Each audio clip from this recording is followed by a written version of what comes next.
Assalamualaikum warahmatullahi wabarakatuh. Perkenalkan, nama saya Seri Nazila Azizi. Saya merupakan mahasiswi dari Universitas Pelita Bangsa dari Prodi Manajemen Fakultas Ekonomi dan Bisnis. Pada kesempatan kali ini, saya akan membahas tentang pajak bumi dan bangunan. Pajak bumi dan bangunan atau PBB merupakan sebuah biaya yang harus disetorkan atas keberadaan tanah dan bangunan yang memberikan keuntungan dan kedudukan sosial ekonomi bagi seseorang atau badan. Karena pajak bumi dan bangunan bersifat kebendaan, maka besaran tarifnya ditentukan dari keadaan objek bumi dan bangunan yang ada. Membayar pajak bumi dan bangunan merupakan kewajiban mutlak wajib pajak yang memiliki properti berupa tanah, rumah, mungkin bidang perkantoran, serta objek properti lainnya yang bersifat pasti. Pajak bumi dan bangunan itu terdiri dari dua unsur utama. Yang pertama yaitu objek pajak yang merupakan tanah dan bangunan yang wajib dipungut pajak seperti sawah, ladang, kebun, tanah, gedung, rumah, dan bangunan usaha. Kemudian yang kedua yaitu subjek pajak, yaitu orang pribadi atau badan yang secara sah dan nyata memiliki hak atas bumi, memperoleh manfaatnya, memiliki dan menguasai bangunan tersebut serta merasakan manfaatnya. Selanjutnya, yang bukan termasuk objek pajak bumi dan bangunan.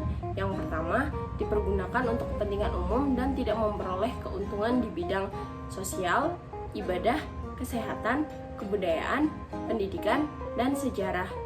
Kemudian dipergunakan untuk menjaga flora dan fauna seperti hutan suaka alam, hutan lindung, dan taman nasional. Yang ketiga yaitu dipergunakan oleh perwakilan negara atau organisasi internasional seperti konsulat dan kedutaan. Yang selanjutnya yaitu dasar hukum pajak bumi dan bangunan. Pajak bumi dan bangunan pada dasarnya diatur dalam beberapa undang-undang di Indonesia, yaitu yang pertama, Undang-Undang Nomor 12 Tahun 1994 tentang perubahan atas Undang-Undang Nomor 12 Tahun 1985 terkait pajak bumi dan bangunan yang mengatur semua tentang pungutan atas pajak bumi dan bangunan. Yang kedua yaitu Undang-Undang Nomor 28 Tahun 2009 tentang pajak dan retribusi daerah yang menjelaskan bahwa pemerintah kabupaten atau pemerintah kota memiliki wewenang dalam melakukan pemungutan atas pajak bumi dan bangunan di sektor pedesaan dan perkotaan atau PBB P2, bahwa pemerintah atau pusat memiliki wewenang terhadap sektor pertambangan, perhutanan, dan perkebunan atau PBB P3. Selanjutnya yaitu ada tata cara pembayaran pajak bumi dan bangunan. Tata cara pembayaran pajak bumi dan bangunan. Pembayaran bisa dilakukan melalui bank atau kantor pos tempat pembayaran yang tercantum pada SPPT atau melalui petugas pemungut PBB kelurahan atau desa yang ditunjuk resmi. Kemudian, saat hendak melakukan pembayaran PBB di bank atau kantor pos, wajib pajak cukup menunjukkan SPPT PBB. Lalu, sebagai bukti pembayarannya, wajib pajak akan menerima surat tanda terima setoran atau STTS.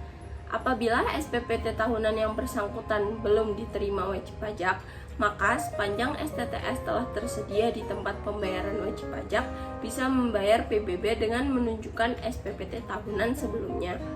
Kita juga bisa melakukan pembayaran secara online melalui website resmi, pembayaran PBB online via ATM, via M-Banking, ataupun melalui aplikasi IPBB. Sekian yang dapat saya sampaikan, kurang lebihnya mohon maaf. Terima kasih. Wassalamualaikum warahmatullahi wabarakatuh.